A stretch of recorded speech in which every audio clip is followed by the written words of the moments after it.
Good morning, y'all. Good morning. Good morning, man. Today we're gonna get into something different. We're gonna get into these false gods. These false gods, man. I haven't watched this video, but I'm always trying to look in them scriptures and identify if I'm having some illness, ill mindset, ill heart set, and exercise them demons, man. Here we go. Baal.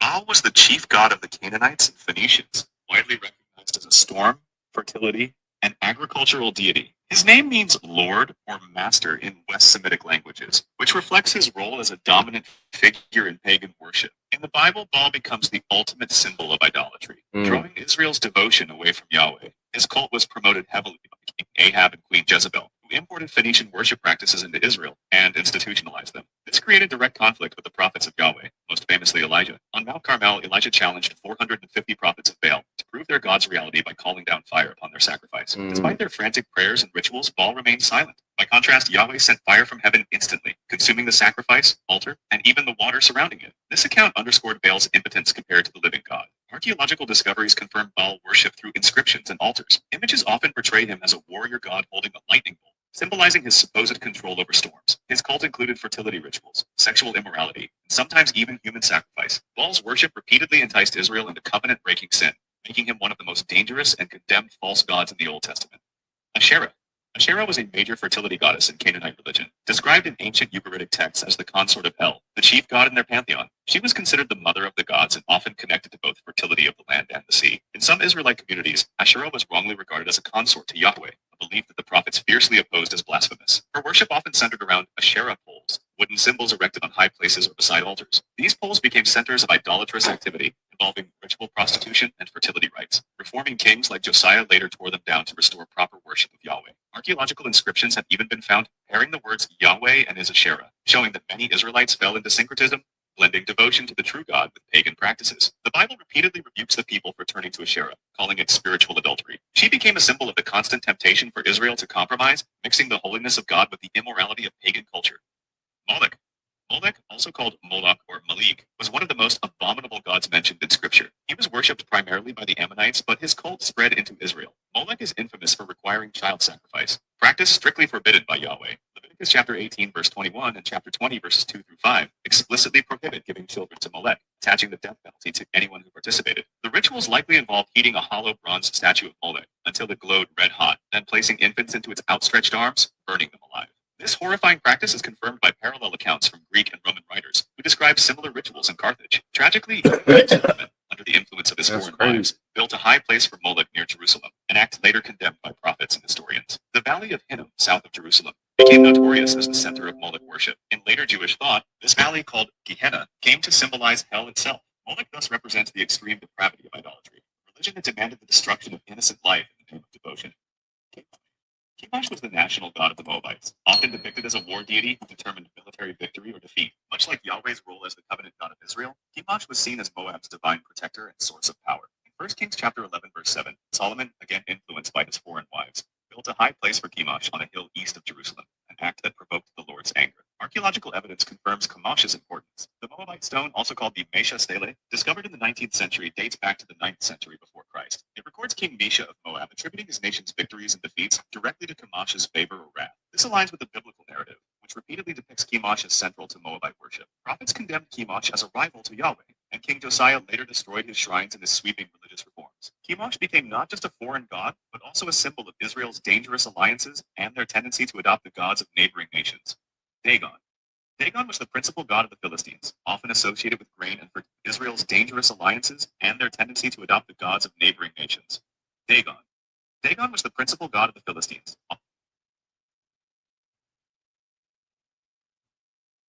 high place for Chemosh on a hill east of Jerusalem, an act that provoked the Lord's anger. Archaeological evidence confirms Chemosh's importance. The Moabite stone, also called the Mesha Stele, discovered in the 19th century, dates back to the 9th century before Christ. It records King Mesha of Moab attributing his nation's victories and defeats directly to Chemosh's favor or wrath. This aligns with the biblical narrative, which repeatedly depicts Chemosh as central to Moabite worship. Prophets condemned Chemosh as a rival to Yahweh, and King Josiah later destroyed his shrines in his sweeping religious reforms. Chemosh became not just a foreign god, but also a symbol of Israel's dangerous alliances and their tendency to adopt the gods of neighboring nations.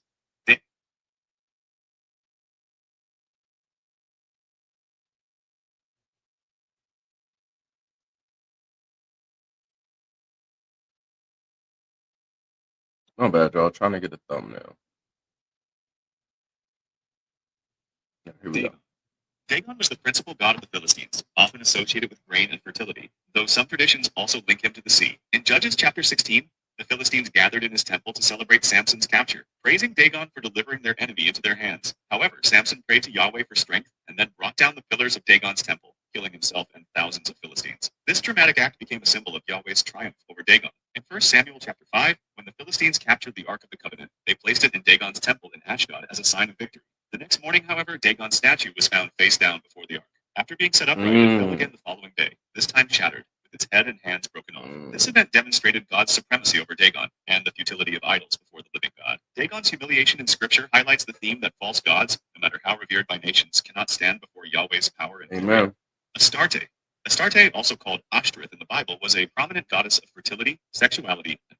She was closely related to the Babylonian goddess Ishtar and the Sumerian goddess Inanna, both of whom represented love and power, but were also feared as destructive forces in battle. In Canaanite and Phoenician tradition, Astarte was often linked with Baal as his consort, creating a powerful pair that dominated much of pagan worship. King Solomon, influenced by his many foreign wives, permitted the worship of Ashtoreth within Israel. 1 Kings chapter 11 verse 5 records his apostasy, marking this act as one of the chief reasons for God's judgment against him and the eventual division of the kingdom. The Bible consistently condemns Israel for forsaking Yahweh to follow Baal and Ashtoreth, as seen in Judges chapter 2 verse 13. Her worship often included ritual prostitution, fertility ceremonies, and sexual immorality, directly opposing the holiness demanded by Mosaic law. Archaeological evidence, such as figurines and inscriptions, depicts her adorned with symbols of the moon, stars, and horns, sometimes shown with weapons that highlight her role as a goddess of war. In biblical theology, Astarte represents one of the most enduring seductions that repeatedly lured Israel into idolatry and covenant unfaithfulness. Bel and Nebo.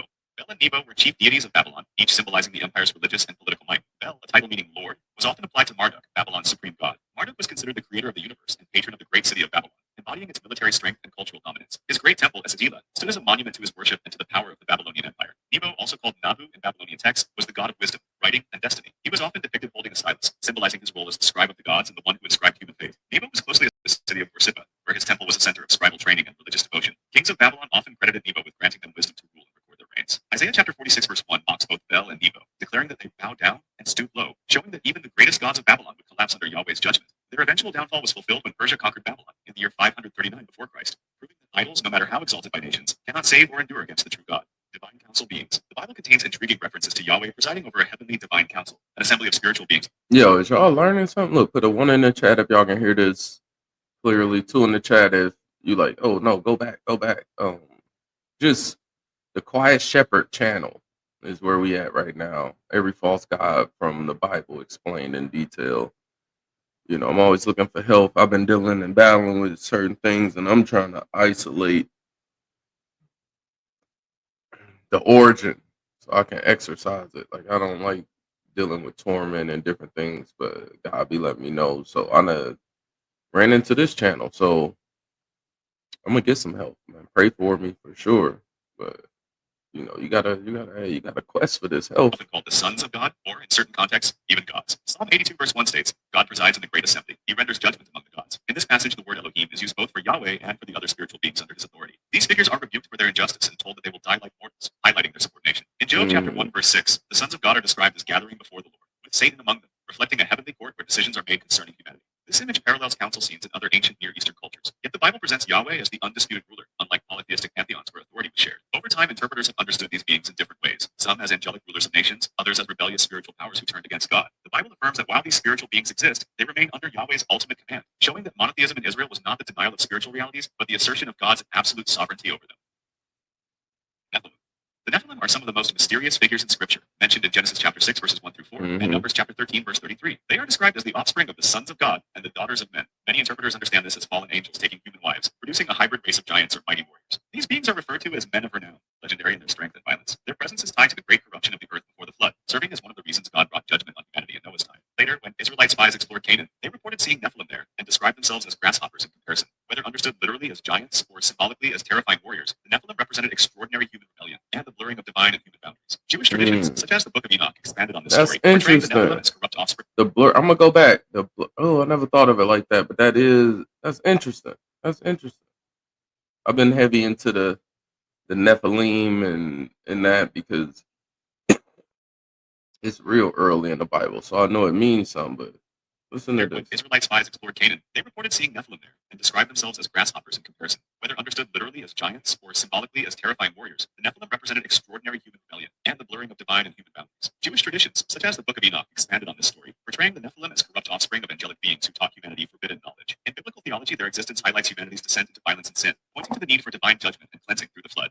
Queen of Heaven. The Queen of Heaven is directly referenced in Jeremiah chapter 7, verse 18, and chapter 44, verses 17 through 19. In these passages, the people of Judah, especially women, are described as baking cakes, burning incense, and pouring out drink offerings to her. They stubbornly claimed that their lives were prosperous when they honored her, and that disaster only came when they ceased her worship. Although the Bible does not identify her by name, most scholars believe the Queen of Heaven was a title for Ishtar, the Babylonian goddess, or for Astarte, the Canaanite goddess of fertility and war. Both were widely revered in the ancient Near East as mother goddesses linked with the stars, moon, and the cycles of life. For the prophets, worshipping the Queen of Heaven was a direct act of rebellion against Yahweh. It symbolized Judah's rejection of the covenant in favor of pagan practices. Jeremiah warned that this devotion would bring judgment on Jerusalem, and indeed the city later fell to Babylon. The Queen of Heaven thus stands as a sobering example of idolatry, deeply embedded in culture, alluring in its promise of prosperity but leading to destruction under God's wrath. Tammuz. Tammuz was a Mesopotamian fertility god closely associated with the yearly cycles of vegetation, death, and rebirth. His myth described him as a youthful god who died each year, symbolizing the withering of crops in the dry season, and then returned to life with the rains, bringing renewal and fertility to the land. In Ezekiel chapter 2, verse 14, the prophet sees women at the very temple in for Tammuz. This ritual mourning was part of the annual commemoration of his death, in which worshippers grieved for him in order to ensure his return and the renewal of the land. This practice was deeply offensive in the eyes of Yahweh, where it brought pagan fertility rites, often tied to immorality and ritual prostitution, directly into the temple precincts. By participating in the mourning of Tammuz, the people of Israel showed how foreign worship had blended with their faith, twisting even natural cycles of life into acts of rebellion against God. Tammuz therefore represented more than a fertility myth. He stood as a stark example of how cultural practices, when uncritically absorbed, can corrupt and replace true devotion to Yahweh. Nisroch. Nisroch is mentioned in 2 Kings chapter 19, verse 37, and Isaiah chapter 37, verse 38, as the god of the Assyrians worshipped by King Sennacherib. After Sennacherib's humiliating defeat at the hand of the Lord, he returned to his land. While worshipping Nisroch in his temple, Sennacherib was assassinated by his own sons, who struck him down in the very place where he sought protection. Although little is known archaeologically about Nisroch, many scholars suggest he may have been a corrupted form of Ninurta, a Mesopotamian god of agriculture, war, and hunting. Regardless of his precise identity, the biblical narrative places Nisroch's temple at the center of Assyria's downfall. The most powerful king of his time, who boasted against the God of Israel, was struck down while bowing before his false deity. This account highlights Yahweh's absolute supremacy over Assyria's national god and shows that no idol can save its worshipper from the judgment of the living God. Was the Syrian god of storms, rain, and fertility, mentioned in 2 Kings chapter 5, verse 18. After Naaman, the Syrian commander, was healed of leprosy by the prophet Elisha, he pledged himself to the worship of Yahweh alone. Yet he expressed concern because, in his official duties, he would still be required to bow in the temple of Rimmon while accompanying his master, the king of Syria. This reference reveals how deeply embedded Rimmon's worship was in Syrian political and cultural life. Scholars often identify Rimmon with Ptah, the West Semitic storm god widely revered in the region. As a storm deity, Rimmon was believed to bring rain and agricultural fertility, making him central to Syrian religion. Naaman's dilemma illustrates the tension many believers face when living in societies dominated by idolatry, the conflict between exclusive devotion to Yahweh and the cultural pressures of honoring national gods. Merodach. Merodach, also called Marduk, was the supreme god of Babylon and the central figure in its religion. In Jeremiah chapter 50, verse 2, the prophet declares, Bel is put to shame, Merodach is dismayed. This prophetic pronouncement announced the downfall of Babylon's greatest idol. Marduk was not only the chief god of Babylon, but was often identified with Bel, meaning Lord. He was revered as the creator, king of the gods, and patron of the city of Babylon. Marduk was celebrated in the Babylonian creation epic, the Enuma Elish, as the deity who defeated the chaos monster Tiamat and established order in the cosmos. His temple, Sagila, stood as a monumental center of worship and symbolized Babylon's imperial strength. Yet despite his exalted status, the Bible declares his humiliation and the futility of his worship. When Babylon fell to Persia in the year 539 before Christ, the prophecy was fulfilled. Merodach serves as a reminder that even the greatest idols of empires collapse when confronted by the power of the true God. Succoth-Benoth, Nergal, Ashima, Nebahaz, Tartak, Adramelech, and Anamelech. In 2 Kings chapter 17, verses 29 through 31, the Bible records how the Assyrians resettled foreign peoples into Samaria after the exile of the northern kingdom of Israel. Each group brought its own gods and established their worship in the land. The men of Babylon made Succoth-Benoth, the men of Cuth made Nergal, the men of Hamath made Ashima, the Ovites made Nebahaz and Tartak, and the Sepharvites made Adramelech and Anamelech. The worship of Adramelech and Anamelech was especially horrific, as they demanded child sacrifice by fire. These names reflect a wide spectrum of Mesopotamian, Syrian, and other regional deities, each tied to particular cities and cultures. By introducing them into Samaria, the Assyrians ensured that idolatry spread further among the Israelites, corrupting their worship and deepening their departure from Yahweh. This passage highlights the destructive effect of foreign influence and syncretism, showing how idolatry became entrenched not only through Israel's own disobedience, but also through the imposition of pagan practices by conquering nations, Gad and many. In Isaiah chapter 65, verse 11, God rebukes the people of Judah who prepare a table for Gad, some mixed wine for many. Gad was a god of fortune, associated with good luck and prosperity, while many was a god of destiny or fate. Together, they represented the human desire to control or manipulate future outcomes by appealing to divine forces of chance. By turning to God and many, the people revealed that their trust had shifted away from Yahweh's providence and promises, and had instead been placed in idols of luck and fate. This practice symbolized a deep spiritual compromise. Rather than depending on the God who had covenanted with them, they sought blessing in powers that did not exist. The worship of Gad and many highlights how easily the human heart can place hope in chance, destiny, or superstition instead of in the sovereignty of God. What if the very thoughts you believe are yours, were planted by someone else? The enemy's most dangerous tactics are the ones you don't even realize are happening. Watch every deadly strategy Satan uses against you explained in detail. Yeah, we're going to check that out. I'm going to go ahead and put that in the save for watch later. I like how that video ended. Let me get that last 10 seconds again. Let me get that last 10. Check Chip of this out. Gad and Mooney highlights how easily the human heart can place Where on it's chance, just like, destiny, or superstition. especially in America, you know, a lot of people be really into hope, fate, and chance when you just get down with God, get into the promises, get into the discipline, correction, and expectations. In my opinion, I don't know. Put your area code down below. Let me know where you're tuning in from. I'm from Cleveland, but I'm in Columbus right now. And I'm gonna play this back a couple times. Play this back. A couple things stuck out to me, something I can work on, pray on. Cause you know, gotta exercise these demons, y'all. I love y'all. Shalom. Have a good